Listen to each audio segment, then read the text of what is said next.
जिंदाबाद जिंदाबाद झारखंड ऊर्जा विकास श्रमिक संघ जिंदाबाद जिंदाबाद जिंदाबाद झारखंड ऊर्जा विकास श्रमिक संघ जिंदाबाद जिंदाबाद जिंदाबाद। झारखंड ऊर्जा विकास श्रमिक संघ का राज्य स्तरीय सम्मेलन आज रांची के प्रेस क्लब में आयोजित हुआ, जिसमें संघ से जुड़े कई कार्यकर्ता और संघ के अधिकारी मौजूद रहे। इस मौके पर संघ की मांगों को राज्य सरकार के समक्ष उठाने के लिए आगामी 2 सालों के लिए सर्वसम्मति से श्रमिकों के नेता अजय राय को अध्यक्ष नियुक्त किया गया। ऐसे में आइए सबसे पहले जानते हैं कि नवनियुक्त अध्यक्ष ने ऊर्जा निगम के श्रमिकों की मांगों को लेकर क्या कहा, क्या रणनीति बनाई और आगामी दिनों में झारखंड ऊर्जा विकास श्रमिक संघ किन किन मांगों को लेकर किस प्रकार आंदोलन करेगा। क्या कुछ सम्मेलन में निर्णय लिया गया? देखिए, इसमें हम लोग 5-6 मुद्दों पर निर्णय लिए हैं। ये हमारा पूरा राज्य स्तर पर ये आंदोलन चलेगा और उसमें हम लोग का डिमांड है कि जो लोग लगातार अपनी सेवा 10 साल तक निगम को देते आए हैं, उनकी नियमित नियुक्ति जो है वो होनी चाहिए। दूसरा उसमें है कि समान वेतन का समान काम का समान वेतनमान वो मिलना चाहिए। साथ में जो निगम के अंदर आने वाली बहाली है उसमें प्राथमिकता तय हो और साथ ही कुछ अलग अलग इश्यूज जो हैं अलग अलग ये कर रहे हैं, उसमें डिनेशन मैपिंग का रहा है। जो संगठित क्षेत्र के जो हमारे साथी हैं, डिनेशन मैपिंग में उनके साथ बहुत गलत किया जा रहा है अलग अलग सर्किलों में। साथ ही कालबद्ध प्रोन्नति जो समय पर उनको मिलना चाहिए, उसमें भी कई तरह की अनियमितताएं जो है वो अपनाई जा रही है।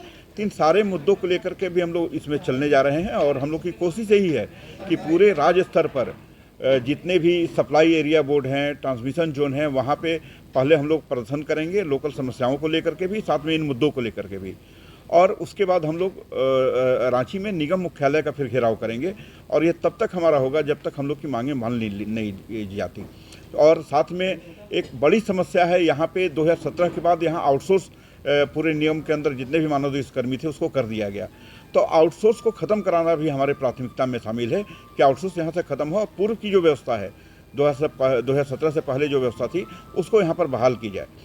साथ ही आज अगले 2 साल के लिए अध्यक्ष पद के लिए हमें फिर से निर्वाचित किया गया सर्वसम्मति से और अगली जो पूरी कमेटी है सप्ताह भर में उसके लिए ऑथराइज किया गया कि हर एरिया बोर्ड में जितने भी ट्रांसमिशन जोन हैं, जो डिवीज़न हैं और सब डिवीज़न है, उस स्तर पर हम लोग कमेटी का विस्तार कर सकें, यह करने को लेकर के भी सब लोगों ने सर्वसम्मति से ऑथराइज किया है। आप निगम का घेराव करने की बात कर रहे हैं। ये झारखंड ऊर्जा विकास निगम की राज्य स्तरीय सम्मेलन में आए हुए वर्कर हैं जो श्रमिक संघ के नाम से जो संगठन है उसमें काम करते हैं, साथ में जुड़ करके चलते हैं।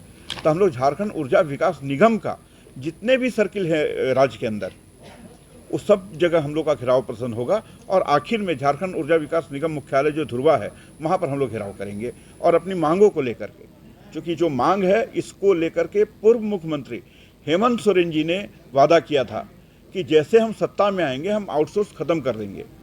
लेकिन अब तो मान ले चले गए वो, तब चंपई सोरेन जी हैं, उन्हीं के पार्टी के मुख्यमंत्री हैं, तो अब उनसे हमारा ये डिमांड होगा क्योंकि ये विभाग भी उन्हीं के अधीन है और जो डिमांड हम लोग का है ये सब जस्टिफाई करने वाला है। कोई ये नहीं कि हम लोग ऐसे कोई डिमांड को लेकर के चल रहे हों, बल्कि सब जस्टिफाई करने वाला है। और जो समान वेतन समान काम ये भी बोल रहे हैं, समान काम के मतलब समान वेतनमान। तो झारखंड ऊर्जा विकास निगम एक ऑटोनोमस बॉडी है। न्यूनतम मजदूरी तो आप दे रहे हैं लेकिन बढ़ाकर देने के लिए आपको कोई रोके हुए नहीं है, क्योंकि जितने भी वर्कर हैं अपनी पूरी जान जोखिम में डाल करके निगम की सेवा कर रहे हैं और इस क्रम में कई लोग आज 60 पार कर चुके, कई लोग रिटायरमेंट के कगार पर भी हैं।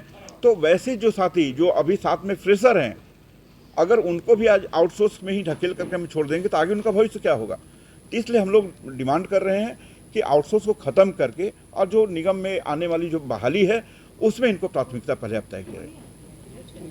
कहाँ आ रही है आप लोगों को? देखिए, दिक्कतें यहाँ पे आ रही है कि 2017 के बाद जब से आउटसोर्स हुआ है तब से हमारे वर्करों का शोषण चालू हो गया है।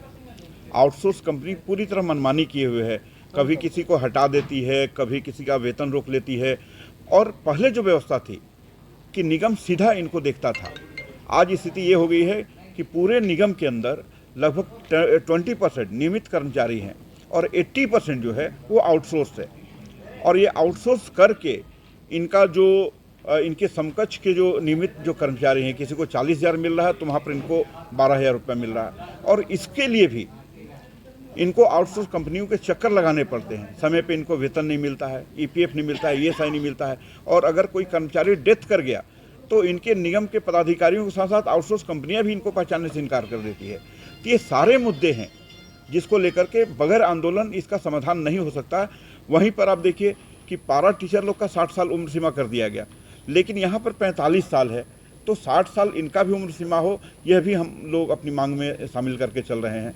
और इन्हीं 4-5 मुद्दों को लेकर के, 6 मुद्दों को लेकर के पूरे राज्य स्तर पर हर एक सर्किल में अभी हमारा कार्यक्रम चलेगा, वहाँ घेराव प्रदर्शन होगा और लास्ट में हम लोग रांची जो मुख्यालय है निगम का, वहाँ फिर हम लोग प्रदर्शन करेंगे।